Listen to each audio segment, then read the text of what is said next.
Magandang umaga po sa ating lahat. Tayo po'y tumayo, tayo po'y manalangin.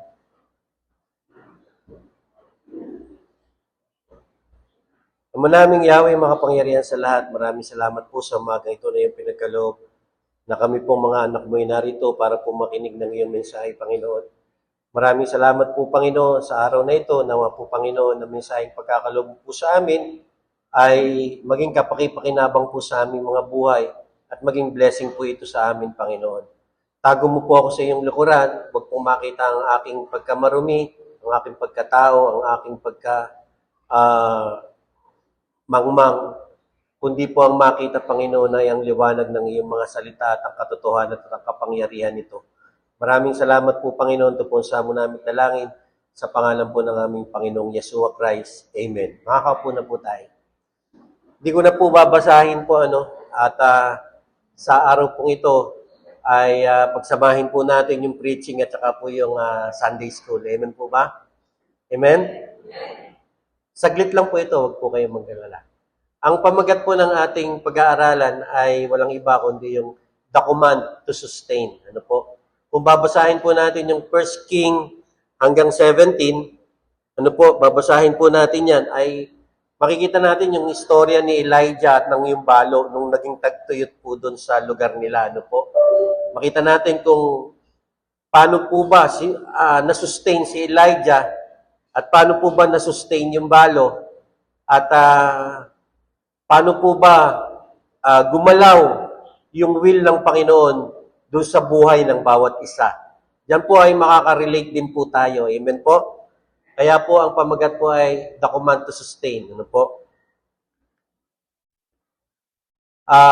Nung panahon po noon, ano po, ay mayroon pong tagtuyot. Katulad din po ng nangyayari sa atin ngayon, mga tagtuyot, taas ang presyo ng gasolina, taas kasama na yung presyo ng mga pagkain, ano po, lahat na, pati yung mga transportation, para pong tagtuyot na rin, ano po. Pumunta ka sa palengke, yung 1,000 mo, baka wala nang mabili. Amen po ba? So makita po natin, sabi po dito sa katulad din po ng verses na James 5:17, makikita rin po natin, meron daw pong tagtuyot. Sabi po, Elias was a man subject to like passion as we are, and he prayed earnestly that it might not rain, and it rained not on the earth by the space of 3 years and 6 months. So, tagtuyot po ng 3 taon at 6 na buwan. Ano po? At nakalagay po dito, in spite of the worldwide drought, God promised to lead and provide for His man. And in spite of a worldwide drought, God's man had no problem getting a word from God. So, ito po yung istorya ng tao ng Diyos, lingkod ng Diyos, ano po, at ng mga tao naman na inuutusan niya sa bawat isa sa atin na gawin yung dapat na gustong ipagawa sa atin ng Panginoon. Amen po ba? At makikita rin po natin dito na yung the routing of God's man, yung pagruruta ba ng Panginoon dun sa lingkod ng Diyos, ano po? Makikita po natin sa 1 Kings 7:2, and the word of the Lord came unto him, saying, Get thee hence, and turn thee eastward, and hide thyself by the brook Cherith that is before Jordan. So ano po ang makikita po natin dito? Yung pong lingkod ng Diyos, inutusan ng Panginoon, na pumunta ka doon sa lugar na iyon, at doon ka tumuloy, mayroong brook doon, may river doon, tumuloy ka doon, at doon ka manirahan, ang sabi ng Panginoong Yahweh sa lingkod ng Diyos. Ano po? At makikita po natin kung paano nag-follow. Sabi rito, following orders from Yahweh, that's what missionaries do. Yun po yung ginagawa ng mga missionaries. Yun po yung ginawa ng ating pastor. Yun po yung ginawa ng bawat pastor na inutusan ng Panginoon na pumunta sa lugar na iyon at doon maglingkod sa mga tao doon. Ano po? Tawagin yung mga tao doon at na para ang pangalan ng ating Panginoong Yeshua ay lumaganap, lumago, at para maraming masave. Amen po ba? So makita po natin, hindi po sila namimili kung saang lugar. Wala po silang kakayahang pumili kung anong lugar ba sila papupuntahin ng Panginoon. Katulad ng ating pastor nung pinapunta rito, nung naalala ko, nung sinasabi na nila Ma'am Ning, nila Sister Lonali, kung paano sila nag-umpisa rito, talagang hindi sila sigurado na kung ano yung kakainin nila dito, ano ba yung trabaho nila dito, wala. Nagpunta sila dito sa pamamagitan lang ng pananampalataya at inutusan sila ng Panginoon, dito kayo pumunta sa Gapan, sabi ng Panginoon sa kanila. Amen? So makita po natin, they don't get to select the final destination of where they dwell. Dito sa panahon ni Elijah, ang sabi ng Panginoon, tumira ka doon sa brook, doon sa batis. If God says, go dwell by the brook, sa batis, that's where they dwell. Doon sila tumira. Ganon din yung mga missionaries natin na tinutulungan. Ganon din nag-umpisa ang ating pastor. Pumunta ka dyan sa Gapan, diyan ka maglingkod sa akin, diyan ka tumira. Amen po ba? At makikita po natin, ano yung naging response ng lingkod ng Diyos, Sabi po rito, ano yung response? The response of God's man. Ano yung kanilang tugon? Sabi rito sa 1 Kings 17, verse 5, so he went and did according unto the word of the Lord, for he went and dwelt by the brook Cherith that is before Jordan. Nakaka-amaze po, Wala nang tanong-tanong, wala nang ano yung kakainin ko doon? Ano mangyayari sa akin doon? Magugutom ang pamilya ko doon. Pero ang sabi ng Panginoon, doon ka tumira, doon ka pumunta. Doon ka pumunta sa river, doon sa brook, doon ka tumira, diyan ka maglilingkod sa akin. Katulad din ng ating pastor, diyan ka pumunta sa Gapan. Amen po ba? Amen. At sumunod ang mga lingkod ng Diyos sa kanila. Ang sabi po, Yahweh had already commanded the ravens to feed him. Nung pinapunta sila ng Panginoon doon, si Elijah doon sa lugar na iyon, alam niyo po ba ang sinabi ng Panginoon? Ang sabi ng Panginoon, inutusan ko na yung ibon para pakainin ka. Amen? Inutusan ko na yung ibon para bigyan ka ng pagkain, para i-sustain ka doon sa lugar na iyon. Amen po ba? Parang sila pastor, nung pinapunta rito sa Gapan, pumunta kayo sa Gapan, tumawag na ako ng mga tao doon para i-sustain kayo. Wala pa naman silang nakikita. Dito kay Elijah, ang iniisip nila, ipakakain sa akin ng ibon. Isipin nyo nga po, pag tinawag kayo ng Panginoon, magpapastor ka sa isang lugar, pagkatapos sasabihin ng Panginoon, inutusan ko na yung maya para pakainin ka. Ano isipin mo? Akatakot, di po ba? Amen. So makita po natin, he knew he was going to be living outdoors by a brook and eating whatever the ravens brought him and still obeyed. No argument, no delay, no negotiating, just plain obedience. Ganun po sana tayo sa Panginoon. Tayo pong lahat. Pag inutusan tayo ng Panginoon, pag yung will ng Panginoon nakita natin sa buhay natin, at kung saan tayo pinalalagay ng Panginoon, doon tayo lalagay, doon tayo pupunta, ay talaga pong matutuwa ang ating Panginoon sa atin. At doon magiging diretso ang buhay natin. Kasi kung saan yung kanyang kagustuhan, doon tayo inilagay, doon tayo lalagay. Amen po ba? Palakpakan po natin ang Panginoon. Sabi po rito, the reliance of God's man, yung pagtitiwala ng tao ng Diyos, ng lingkod ng Diyos sa ating Panginoon. Many of God's men do not have an alternate source of income, katulad din ng ating pastor, ng mga missionaries. Missionaries don't have the options of working a second job on the field. Living by faith is not a song, it is a way of life. Yun lang po, yung kanilang pananampalataya sa ating Panginoong Yeshua, doon lamang po sila nanangan. At yun po yung kanilang way of life, yung pananampalataya, yun yung kanilang way of life. Kahit anong mangyari sa akin, nananampalataya ako sa ating Panginoon na isusustinan niya ako. Para pong tayo, minsan, nananampalataya po tayo sa Panginoon na pagagalingin ako ng Panginoon. basta't sundin ko lamang yung kanyang kagustuhan. Amen po ba? So, nakaka-amaze po yung obedience na in spite of all the unknowns. Alam niyo po, ang ating pastor at ang kanyang pamilya, unknown, hindi po nila alam kung ano mangyayari dito sa Gapan. Amen po ba? Noong nag-uumpisa sila, uupa sila ng bahay, pagkatapos, nanakawan pa yung bahay nila. Amen po ba? Unknown, po? Pero, sinunod pa rin nila yung utos ng ating Panginoon at andito na po tayong mga naligtas sa pamamagitan ng ating pastor. Amen po ba?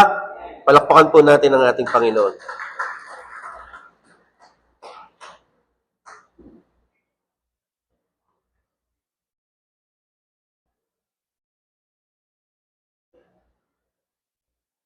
Ayun. Ayaw na. Next. Next, anak. I-ano nyo na lang. I-manual nyo na lang para mabilis. Next, sabi rito. Every place that God sends His servants, He has already established someone there to sustain them. It is crucial that everybody be in their place, the goer and the giver. The furtherance of God's plan depends on it. So makikita po natin, na meron kang makikita, lagi pag inuutosan tayo ng Panginoon at pinapupunta tayo sa lugar na dapat na nating puntahan, yung sa kanyang will, pinapupunta niya tayo doon, may makikita kang words na there. Ano po? Laging merong there. Ano po? Ang sabi rito, it's the word there. Sabi, sa 1 Kings 7:4, and I have commanded the ravens to feed thee there.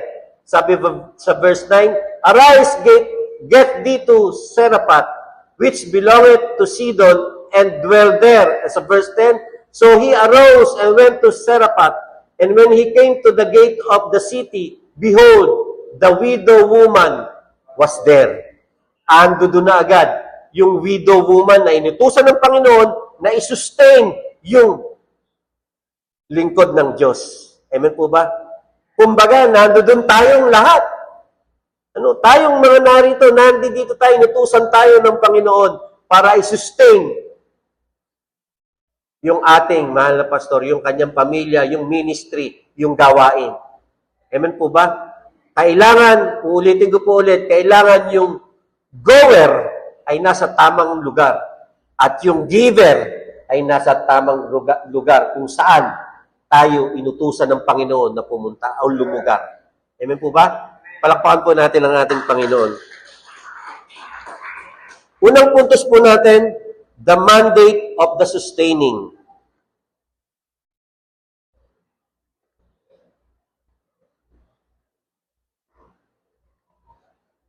Ayan. Yan po yung first natin. Tatlo lang po yan, kaya madali lang po. Ang sabi, the mandate of the sustaining, yung utos kung paano masusustinahan. Amen? Sabi sa 1 Kings 7:8, and the word of the Lord came unto him, saying, arise, get thee to Seraphat, which belongeth to Sidon, and dwell there. Behold, I have commanded a widow woman there to sustain thee. Pumunta kaya ka doon. Inutusan siya ng Panginoon.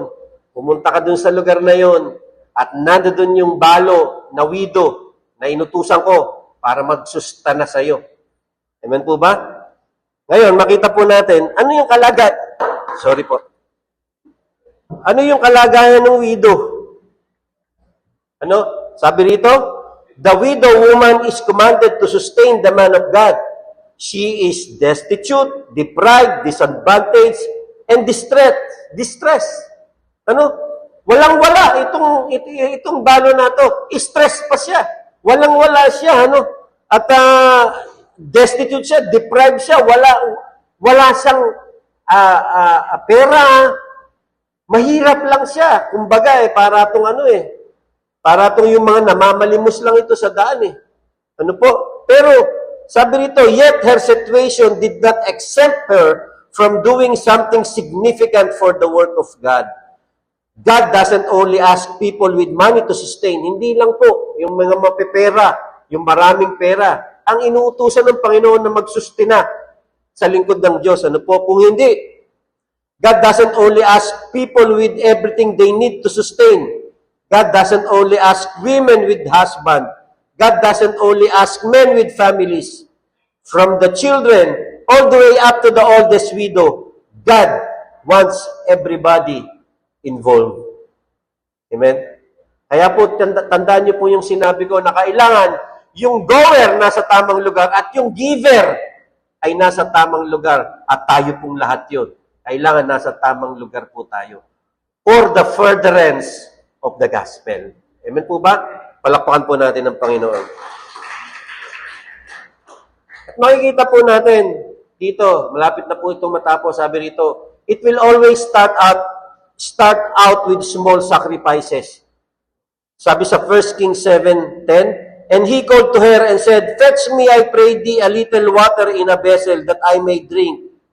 And as she was going to fetch it, para pong sinasabi po, ang Panginoon nagsisimula sa maliit na sakripisyo nating mga mananampalataya. Maliit na sakripisyo pagtulong natin sa mga misyonaryo. Maliit na sakripisyo ng pagbibigay natin sa church. Maliit na sakripisyo ng pagbibigay natin sa ating pastor. Maliliit na sakripisyo para sa ikalalago ng gawain dito sa lugar ng Gapan. Napakaliit na sakripisyo. Pero doon nag-uumpisa ang Panginoon sa maliit na sakripisyo. At pagka naumpisahan natin yung maliit na sakripisyo, pwede na tayong pagkalooban ng Panginoon ng mas malaki pang sakripisyo. Amen? Ang sabi po rito, in spite of the drought, she was willing to give him a little water in a vessel. Kahit tagtuyot, ay willing pa rin ang balong ito na ipagkaloob yung konting tubig na hinihingi ni Elijah. Para siya ay makainom. Willing siyang ipagkaloob, Willing siya. This was a sacrifice without a doubt. Without a doubt, ito ay isang sakripisyo. She didn't hesitate. Hindi siya nag-alinlangan na ipagkaloob yung maliit na sakripisyo na yun na kaya niyang ipagkaloob. Amen po ba? The real sacrifice hasn't happened yet, but God always starts out with small requests. Sa maliit na request lang, maliit na sakripisyo lang, doon nagsisimula ang Panginoon. Pero hindi pa yun yung sakripisyo. Kasi ite-test tayo ng Panginoon kung gaano ba yung faithfulness natin sa Panginoon at kung gaano ba tayo talagang handang mag-sacrifice sa ating Panginoon. Yung ipagkakaloob natin ang lahat-lahat sa atin para sa Panginoon. Amen po ba? Palakpakan po natin ang Panginoon. Now, the time for real sacrifice has arrived. Dumating na po yung tunay na sakripisyo. It's time to test her faith. Itetest na po yung pananampalataya nitong widow na ito. Sabi po rito, God has already commanded her to sustain him. Inutusan na yung widow na to ng ating Panginoong Yeshua, ng ating Panginoong Yahweh na isustain si Elijah. Amen po ba? Tingnan niyo po yung meaning ng sustain. Ano po? It means to support, to feed, to sustain, maintain, or keep something going over time, to provide what is needed for life, to supply the necessities that allow someone to live. Ano po? At makikita po natin, you can't sustain anyone with a little water in a vessel. Hindi ka pwedeng mag-sustain ng konting tubig lamang na ipagkakaloob mo doon sa lingkod ng Diyos. Amen po ba? Pero doon nagsisimula ang ating Panginoon. Ang sabi, it's time,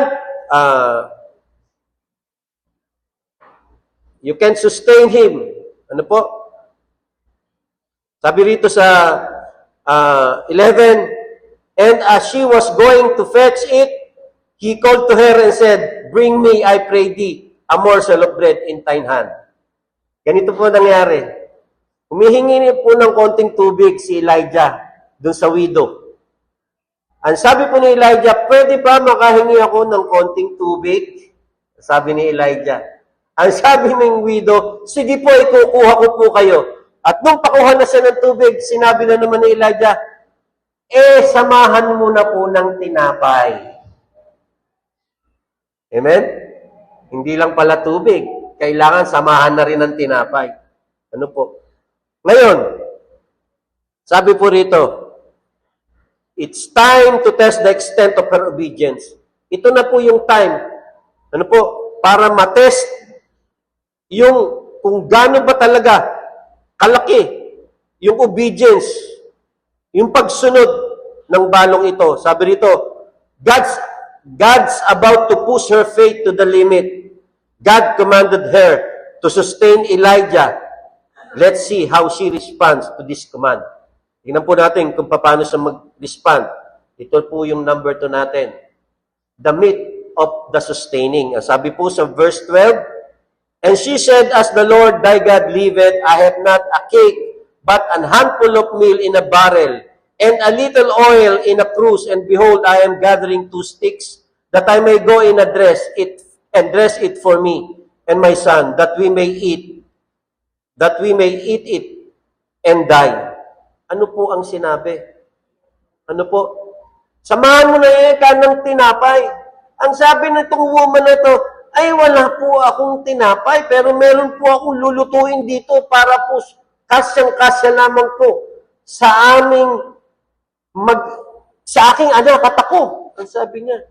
At pagkatapos po namin itong lutuin, actually nga po, meron po akong konting panggawa ng tinapay, meron po akong konting mantika, at kukuha po ako ng 2 patpat para po ito ipanggatong at lulutuin ko po ito. At kakainin po namin itong ng aking anak. Kakainin po namin. At pagkatapos po namin itong kainin, mamamatay na po kami. Kasi wala na. Amen? Ito po yung the meat of sustaining. Ano po? Sabi po dito, the meat of sustaining. The meat is the 3 words, have not. Ano po? In other words, I do not have a cake, but I have all the stuff to make one. Wala akong tinapay, pero meron akong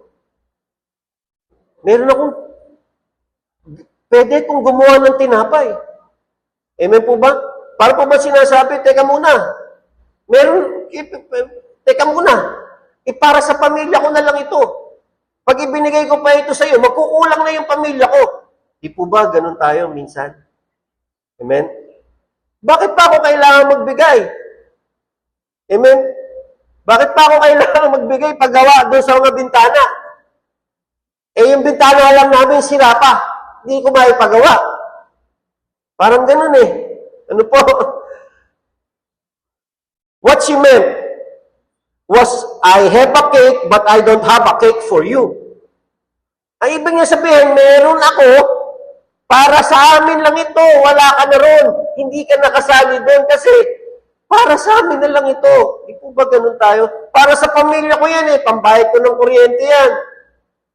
Pampagamot ko yan, ipon ko yan. Pansini ko yan. Lahat yan. Amen? Palakpakan po natin ng Panginoon. Amen po ba? Amen? Wala na akong ano po yung sa natin, yung sa bangko? Wala na akong pang GS Bank. Amen? Wala na ako sa pera sa bangko, mag-GS Bank ako. Ganun yung sinasabi ng widow eh.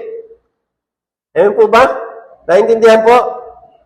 She literally said, us two and not you. Meron kaming 2 para sa amin, pero hindi ka nakasama doon kasi kulang na. Kita niyo po, kaya niya magbigay ng tubig. Kahit konti, kahit drought, kasi may sobra pa.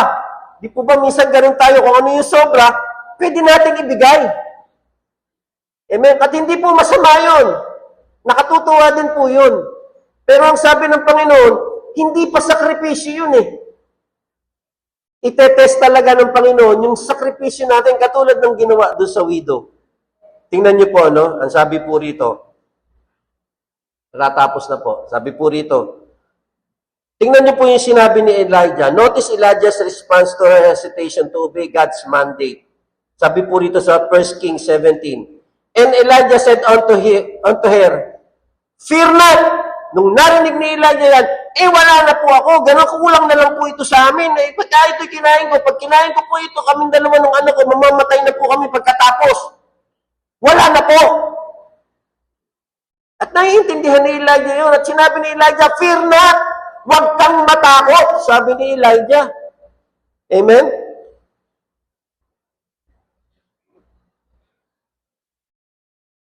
Fear is the response to God's command almost all the time.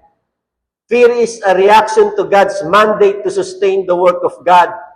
The command to sustain the ministry is often napipigilan ng takot. Amen po ba? Kasi uunahin ko pa ba naman yung ministry kaysa sa pamilya ko? Kapos na kapos nga kami ngayon. Nagkasakit yung anak ko, nagkasakit ako. Uunahin ko pa ba naman yung ministry? Naiintindihan naman na siguro ng Panginoon yun. Which is right. Tama po ba? Palakpakan po natin ang Panginoon. Sabi po rito, fear is the human response to God's command almost all the time. The command to sustain the ministry is often impeded by fear. Ang ibig sabihin ng impeded, nahahadlangan dahil sa takot. Takot ng kawalan. Takot ng kakapusan. Takot ng kakulangan. Takot ng unknown. Hindi mo alam kung meron pa bukas. Dahil pag niluto mo ito, kinain mo ito, wala na, mamamatay ka na. Mamamatay na kaming mga pamilya ko. Amen po ba? Amen? Palakpan po natin ang Panginoon.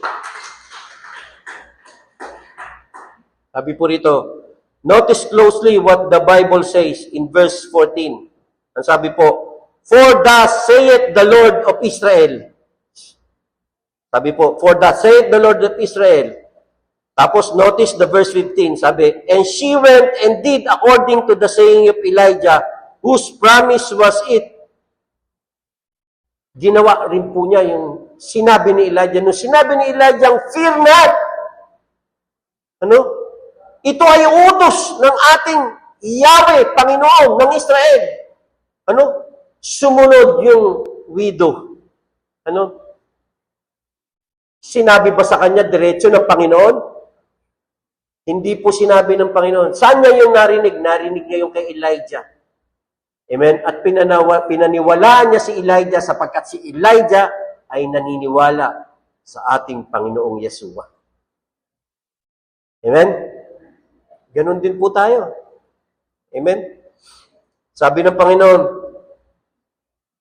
But she didn't hear it directly from God. She heard it from God's man. And she believed the word of Elijah, who believed the word of God. This is what Paul was so excited about in 1 Thessalonians. Sabi po sa 1 Thessalonians 2:13, For this cause also thank we God without ceasing, because when you receive the word of God, which ye heard of us, you receive it not as the word of men, but as it is in the truth of the word of God, which effectually worketh also in you that believe. So, stop fearing the word of God, just believe it and do it.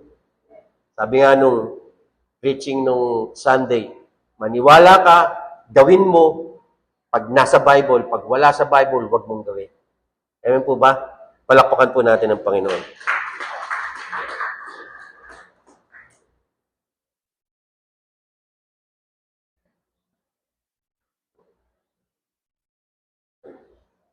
The miracle of sustaining. Ito na po, matatapos na tayo. Sabi rito, 1 Kings 7:14, For thus saith the Lord God of Israel, The barrel of meal shall not waste, neither shall the cruse of oil fail, until the day that the Lord sendeth rain upon the earth. Verse 15, And she went and did according to the saying of Elijah, and she and he and her house did eat many days, and the barrel of meal wasted not, neither did the cruse of oil fail, according to the word of the Lord, which he spake by Elijah. The miracle is this: when we obey God's command to sustain his servant, he sustains us. If she had not obeyed God, her and her son would have eaten the cake and died. She could have blamed God for it, but she was dying with Elijah got there. Elijah coming and God's command for her to sustain him is what kept her alive. And not only did her son not die, but at the end of the chapter, when he did die, he didn't stay dead. The man that she sustained was used by God to sustain her son. So yung sinasabi niya na ako'y wala na, hindi siya naubusan. Kumain pa rin po sila. Nakapagluto pa rin po sila. At nung nagkasakit yung anak niya, ang ginamit din ay walang iba kundi yung lingkod ng Diyos para mabuhay na muli yung anak niya. Yan din po ang ginawa ng ating Panginoon sa atin. Meron pong isang pastor na nangaral, narinig natin yung kanyang pangangaral, at dahil sa kanyang pangangaral, yung patay nating espiritu, nung tinanggap natin ang ating Panginoong Yeshua Christ bilang ating Diyos at tagapagligtas, ay ay nabuhay. Nabuhay tayo at binigyan ng buhay na walang hanggan nang dahil sa narinig natin ang kanyang salita. Dahil sa lingkod ng Diyos. Dahil sa kanyang salita na ngayon ay ating nababasa. Amen po ba? Palakpakan po natin ang Panginoon. Sa ating pong pagtatapos, conclusion, the question is, who is doing the sustaining? Sino ba talaga yung nagsusustain? Sabi po rito, Yahweh has commanded us to sustain the work of Yahweh. Inutusan po tayo ng ating Panginoong Yahweh. Tayo pong lahat na na i-sustain yung gawain ng ating Panginoong Yahweh. Sabi po rito, inutusan po tayo ni Yahweh. Para i-sustain yung kanyang lingkod, yung servant niya. Amen? Inutusan po tayo ni Yahweh. Yahweh has commanded us to sustain those evangelizing the word. I-sustain yung ginagawa po natin ngayon, yung pong mga missionaries na tinutulungan po natin, wag po natin kalilimutan na i-sustain po sila. Dahil ginagawa nila yung utos sa kanila ng ating Panginoon. They are the goer and we are the giver. At habang sinusustain po natin sila, sinusustain din po tayo ng ating Panginoong Yeshua. Amen po ba? Palakpakan po natin ang ating Panginoon. God has commanded us to sustain those evangelizing the world. God has commanded us to trust Him and obey Him and give what we have. And in turn, God has promised to sustain us. Amen po ba? Amen? Bitin po ba kayo? Okay, meron pa po tayong isa. Amen? Ito din po utos din ng Panginoon. Next, anak.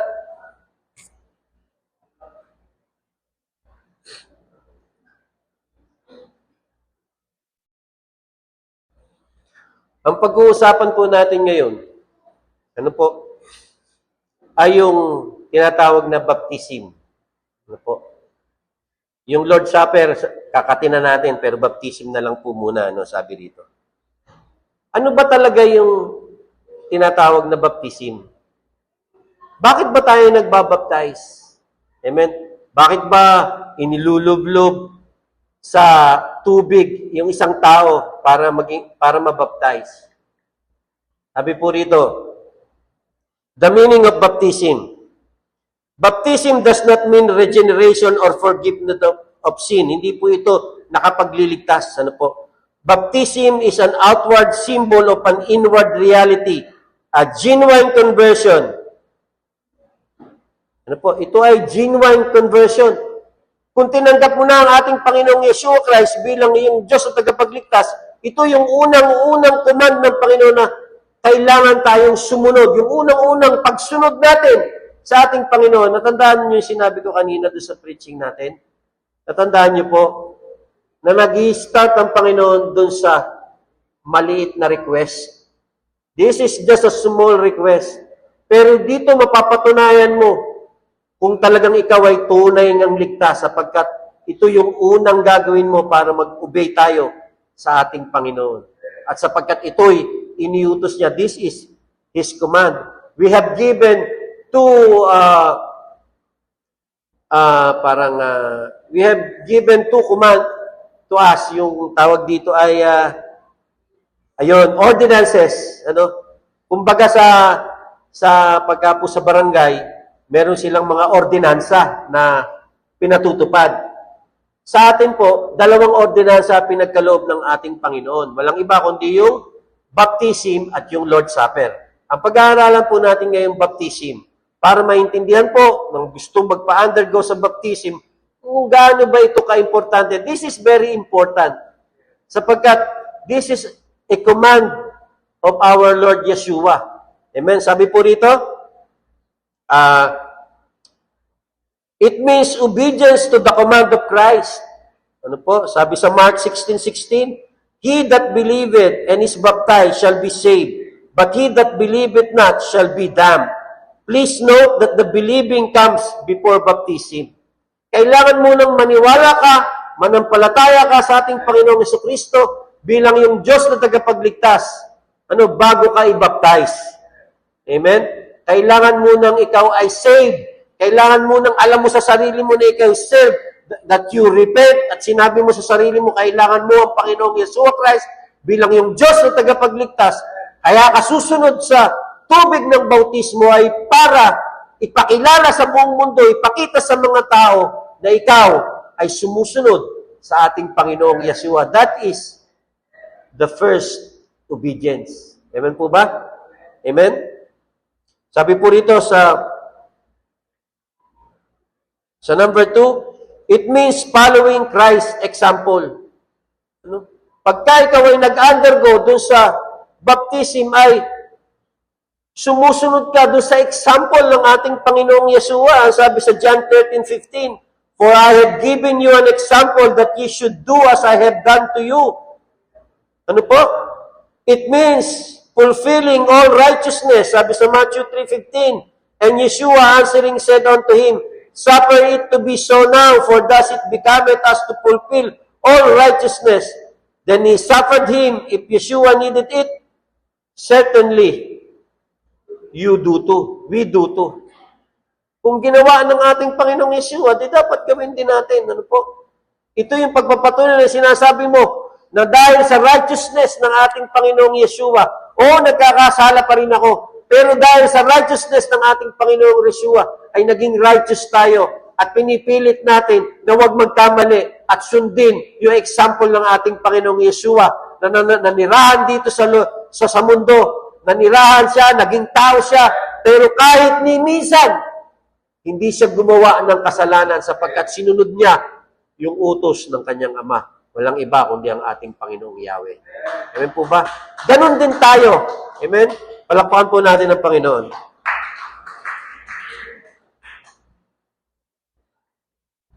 Sabi po sa number 4, it means separation by death from sin. Sabi sa Colossians 3:3, for ye are dead, and your life is hid with Christ in Yahweh. Amen po ba? Sineseparate natin. Ano po? Kailangan i-separate natin yung by death from sin. Ano ibig sabihin nun? Di ba pagka tayo nilulubog? Namatay ang ating Panginoong Jesucristo. Pagkatapos nung tumayo ay nabuhay na maguli. Amen po ba? Ganon din ang ginawa sa ating Panginoong Jesucristo, kaya ganon din ang dapat nating gawin. Amen. Magpabaptize po tayo. Amen? Amen. Sabi po rito, it means identification with Christ. Identification in His death. Romans 6:5, planted together in the likeness of His death. Identification in His burial. Romans 6:4, buried with Him by baptism into death. Identification in His resurrection. Romans 6:4, like as Christ was raised up from the dead by the glory of the Father, even so we also walk in newness of life. Yun po yung ating identification. Para po tayo ay nasa isang school.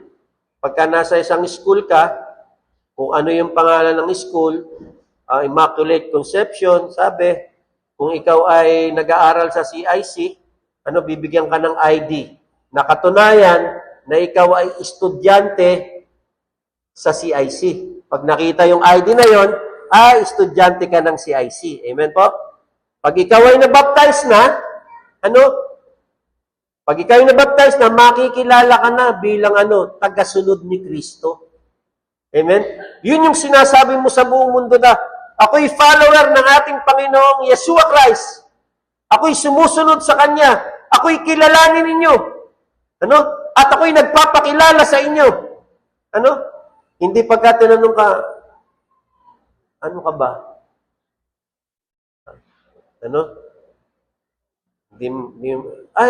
Ko. Born again ako. Pag tinanong ka, sino ka ba? Ano ka ba? Ano ba yung identification mo? Amen? I am a member of Great Shepherd Baptist Christ. Amen? At ito'y pinagmamalaki ko and ministries. At ito'y pinagmamalaki ko sapagkat ako'y tinataka na, may ID na ako. Amen po ba? Amen? Palakpakan po natin ang Panginoon. Sabi po sa number 6, sabi po, it means association with Christ's body. For by one Spirit are we all baptized into one body. One body, the church, visible and invisible. Amen? Ibig sabihin, ikaw ay membro ng katawan. Amen? Ng katawan ng ating Panginoong Yeshua Christ. Sino ang ulo? Sino ang head? Walang iba kundi ang ating Panginoong Yeshua Christ. At tayo yung katawan. Kaya tayo binabaptize, yun yung pagpapakilala natin, yun yung ating identification. Sinasabi natin, I am a body of Christ. Amen po ba? Palakpakan po natin ang Panginoon. Number 7. Bakit napunta dyan? Okay. Sabi rito, who may be baptized? Sino yung who may be baptized? Sino yung magbabaptize? Sino yung dapat i-baptize? Sabi rito, those who have heard the gospel and believe it. Mark 16:16. Sabi rito, he that believeth and is baptized shall be saved, but that believeth not shall be damned. So, sino yung dapat na i-baptize? Yung pong saved na. Hindi po pwedeng i-baptize ka muna, tsaka ka palang masasave. Mali po yun. Amen po ba? Kaya po, yung pong mga may gustong magpabaptize, dapat maintindihan nyo po ito. Amen po ba? Ang sabi pa po rito, how should one, sabi pa po rito, who may be baptized, those who have heard the gospel and believe it, those who have repented, and those who have received the Holy Ghost. Tanong ko po sa inyong lahat, did you receive the Holy Ghost? Did you repented? And then dapat, kung nangyari yan, kailangan magpabaptize ka na kung hindi ka pa nababaptizan. Amen po ba? Palakpakan po natin ng Panginoon.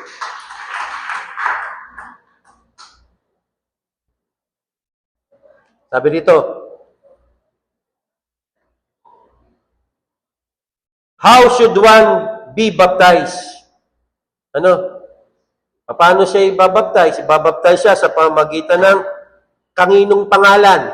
Sabi po rito, of the Father, Son, and Holy Ghost. Sabi sa Matthew 28:19, go ye therefore and teach all nations, baptizing them in the name of the Father, and of the Son, and of the Holy Ghost. Tingnan niyo po, una talaga yung teaching. Una talaga yung pag-share muna ng gospel. Una po talaga yung kailangan masave ka muna bago ka i-baptize. Amen po ba? Naintindihan po? Palakpakan po natin ang Panginoon. Sabi po rito, what substance is used? Water only. Tubig lang ang kailangan gamitin. Ano po? Ang sabi po rito sa Acts 8:36, and as they went on their way, they come unto the certain water, And the eunuch said, "See, here is water. What that hinder me to be baptized?" Sabi sa John 3:23, "And John also was baptizing in Enon near to Salim, because there was much water there. And they came and were baptized." Number 3, by whom should baptism be performed? By one or more representative of the church. Example, John the Baptist, Philip, Peter, Paul, and Silas, and Ananias, and etc. Sino yung magbabaptize? Ang magbabaptize po, yung ating pastor. Amen po ba? At kung sino yung kanyang gustong bigyan ng kapangyarihan na magbaptize, pwede ring magbaptize kung sino yung uutusan ng ating pastor. Pero yung ating pastor ang nagbabaptize. Amen po ba? Ngayon, sabi po rito, yung mode of baptism, dito po kailangan maintindihan natin. Ano ba yung mode of baptism? Merong ginagawa, binubuhusan. Yung pinupur lang. Meron namang sprinkling. Siguro nakuha nila yon ng Old Testament. Ano po? Pero ang pinaka mode po ng baptism is by immersion. Ano po?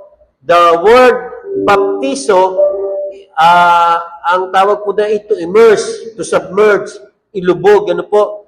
Sabi po rito, therefore, by baptism by its inherent definition must be an act of immersion in water. Amen po ba? Hindi ka po pwedeng i-baptize ng wiwiligan ka lang na ganyan o kaya ay bubuhusan ka sa ulo. Kung hindi kailangan mo ng immerse. Kaya kailangan ay ang babaptizan ay yung mayroon ng isip, yung tinanggap na niya ang ating Panginoong Yeshua Christ. Kasi doon pa lang siya magsasabi na, pwede nyo na akong baptize, ilulubog na siya sa tubig. Amen po ba? Ngayon, matatapos na po tayo. Ang sabi po rito,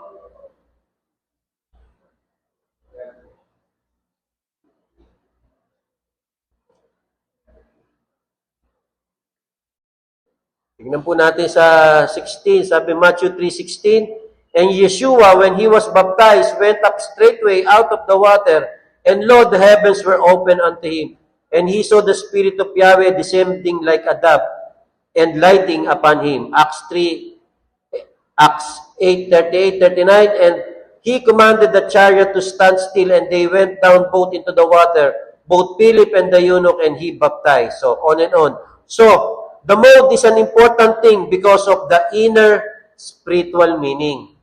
Yun po, kailangan po talaga i-immerse at yun din po yung nakalagay sa Bible. Ilulubog. Amen po ba? So, were children baptized in the New Testament? Ano po? Makikita natin, wala. Wala silang ibinaptize doon sa New Testament mag-isa. Sa Old Testament, wala pong binaptize na bata. Pero, meron pong i-dedicate na bata. I-dedicate po siya sa Panginoon. Yun po yung ginagawa natin.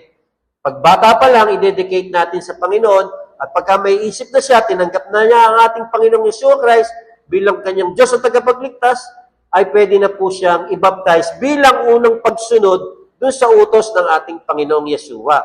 At uulitin ko po, yung baptism, hindi po yung nakapagliligtas. Kung hindi, nagpapakita yon na tayo'y sumusunod sa ating Panginoong Yeshua, yung una nating pagsunod. Kasi nga, ang Panginoong Yeshua, binaptize din Sumunod din siya. Amen po ba? Palakpakan po natin ang Panginoon. So, naintindihan niyo po, tapos na? Amen? Amen? Ngayon po, gusto ko pong malaman, sino po ba yung gustong mag-undergo ng baptism? Taas po kamay. Amen. Yung po nagbabalak, sino pa po? Yung nagbabalak. Yung sigurado, sino po? Taas yung kamay. Dalawa, today. Dalawa po, today. Sino po yung gusto pang sumunod sa baptism? Tatlo, today po. Ang sabi po kasi doon sa eunuch, ang sabi po nung pong sinyeran, yung eunuch, nung nasave po yung eunuch, ang sabi ng eunuch, pwede na ba akong baptizan ngayon? Ayan yung inog. Ang sabi po ni Philip, sige, babaptizan kita. Kahit ano, basta po, kahit, wari po, tinanggap nyo ang Panginoong Yesu Christ ngayong araw na ito, ibabaptize po kayo. Amen po ba? Amen? At kailangan pong i-baptize, yung pong nakakapili na po siya. Meron na siyang choice kung ano yung pinaniniwalaan niya. Amen po ba? Tayo po tumayo. Tayo po ay mananalangin. Yung pong mga ibabaptize dito po sa unahan, tayo po ay ipananalangin po natin sila. Ayan, si tatay, si ate. Ate. Dito, ipipray namin kayo. Amen. Amen. Amen. Sige po, tayo po ay ali po kayo rito. Taas po natin yung kamay natin sa kanila para po tayo ay mananalangin. Yes, tayo po ay manalangin.